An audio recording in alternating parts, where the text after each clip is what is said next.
Seekers. Thank you for returning to another edition of the New Thought Life blog. I'm happy to have you with us. Thank you so much for participating in the community, for checking these out, and for your support of New Thought Life.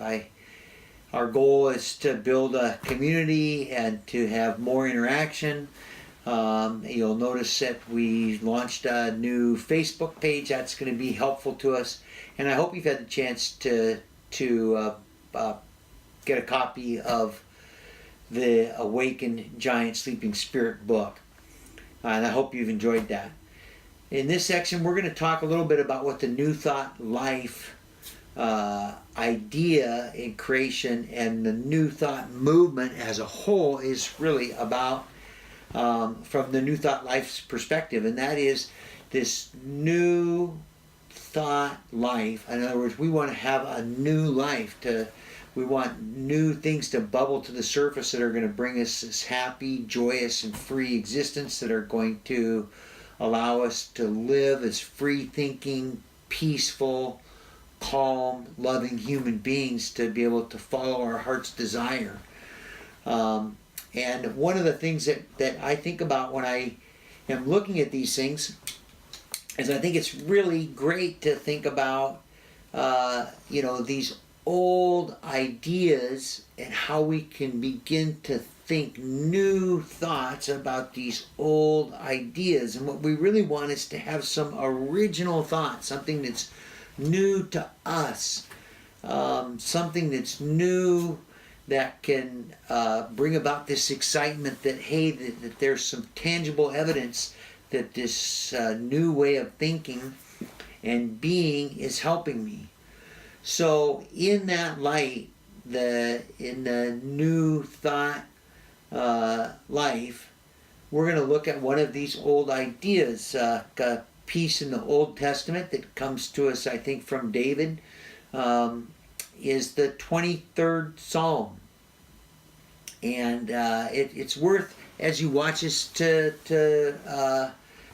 look that piece up, or we'll make it available on the website. But it's a pretty easy piece to find, so you'll be able to do that and help to follow along. But that 23rd Psalm, we want to have a new way of thinking about this. How, if it's a psalm and it's thousands of years old and it's from the Old Testament, how does that apply to my life today?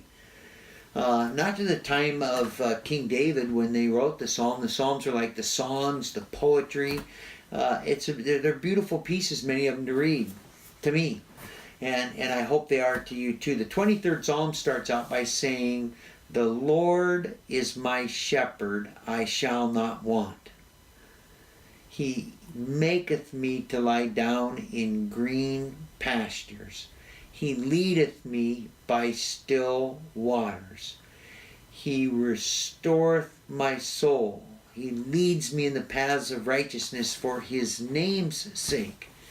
So when we look at these things, we look at this Lord, this power greater than ourselves, is providing everything that we need. He's like the shepherd. In King David's time, the shepherd provided everything he needed for his flock of sheep and lambs.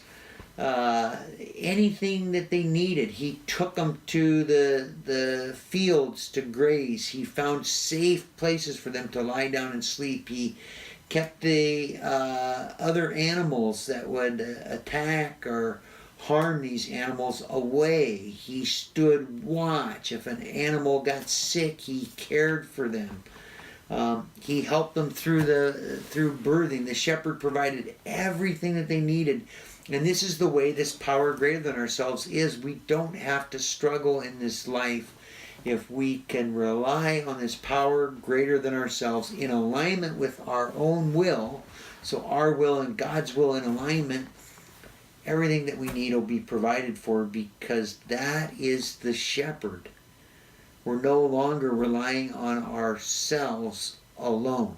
He makes us to lie down in green pastures. You think about that metaphor, how beautiful that is. Just the lying down in a green pasture. The pastures are green when the sun is shining and they're taking in the nutrients and producing that's the time in our lives when we have this ability to just know that we're being provided for, and we stop struggling and we're relaxing and enjoying life. That's what this power greater than ourselves would have for us. That is why we were created, to lie down in the green pastures. He leadeth me by still waters. That peace is like the still, calm water. Always represents the soul. It represents the calmness within us. It's not that that we're going to be looking out, as peaceful as that might be, to looking out at a lake calm. It's that we are calm within ourselves. Human beings are made mostly of water. That means this calmness, that this power greater than ourselves, this pursuit of this spiritual life, this pursuit in this new thought life, brings us that type of peace in our lives. The calm water. He lead us in the paths of righteousness for his name's sake. He restores our soul. That means that if we're having our soul restored, our soul is that individual spirit within us, this individualized piece of spirit that I call Kenny, that you call by your name. The I am Kenny. That is the soul. And that we'll be led in the paths of righteousness, in our right thought, in our right actions, in our right thinking, in our right words, in our speaking the truth, in following our heart's desire, all of those things, rather than following our own wrong thinking. And I've had to overcome more stupidity in my own life than most people, I think, by far. And so I know about the wrong thinking and the things that these lead to, that my own wrong thinking, that will lead to the wrong words, the wrong actions. And when I live that, it just leads to more guilt and shame and depression, and I continue on this path of covering those things up with more wrong thinking and blaming other people. We're going to be led in the paths of righteousness for his name's sake. The most famous part of this prayer is kind of what I think is maybe the second part, and that's the part that is so well quoted in the 23rd Psalm, and that is, yea, though I walk through the valley of the shadow of death, I will fear no evil, for thou art with me. Thy rod and thy staff, they comfort me. And what this means in its whole, that the valley always represents these low spots in our lives, which we surely have. If we didn't have these low spots in our life, we wouldn't even need the spiritual life, because we would but that's not the nature of the human experience that we're having as spiritual beings. That this experience I'm having is like the sine curve that we've talked about, I think, in past discussions that we've had. It means that there's times when I'm up here and I'm just bowled over by the presence of God in my life, and that when I'm way down here, I can't even remember what it was like when I was up here. I can't even recall what it was like to feel the presence of God.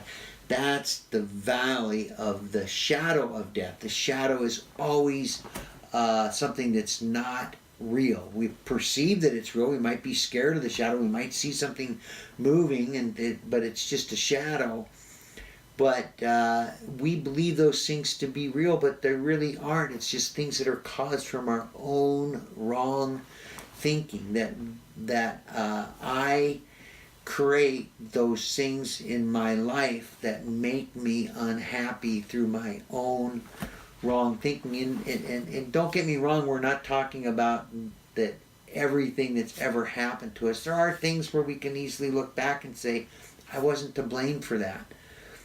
But in not spiritually reaching out and treating those things, for not finding real help, including the spiritual life, those things become our actions of our own wrong thinking.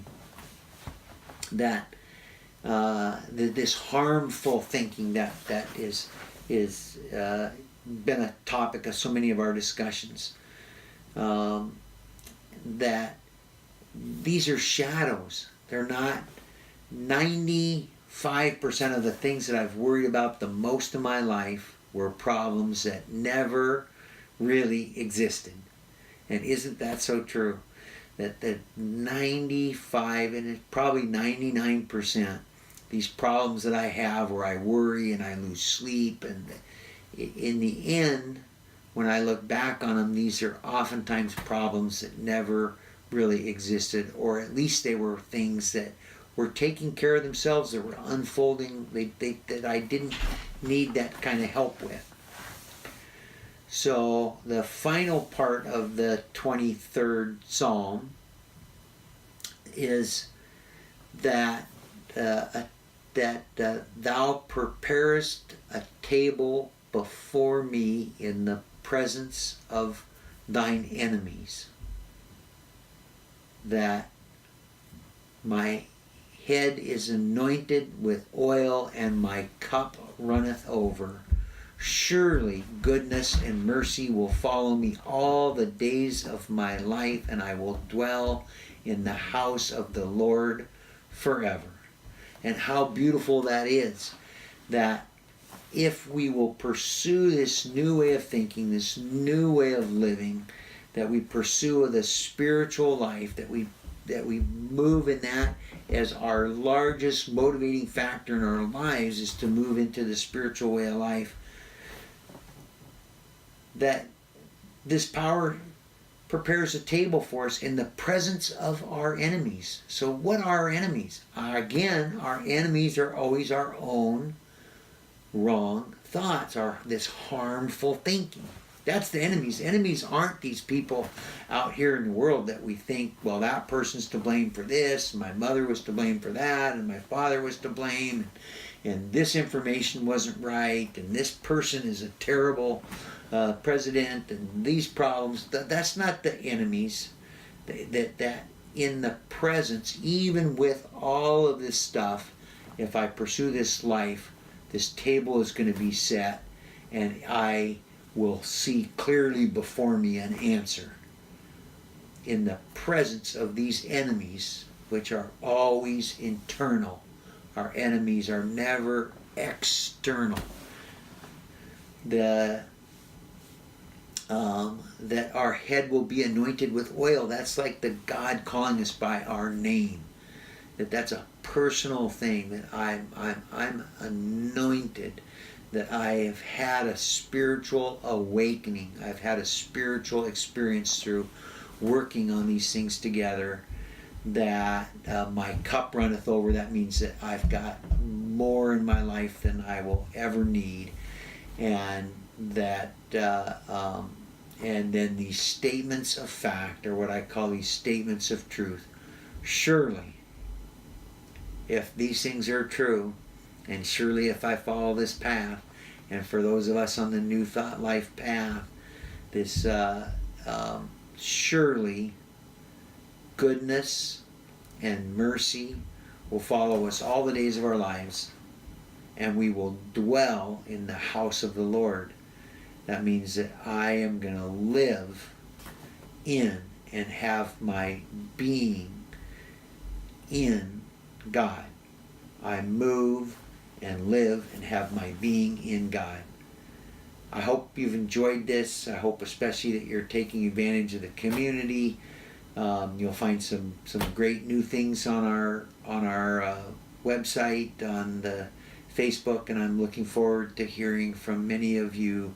And I hope most of all, of course, that this is helpful in some way to you, the way it has been in my life. And that's why it's such a strong heart's desire that I have to share this information in this more public way.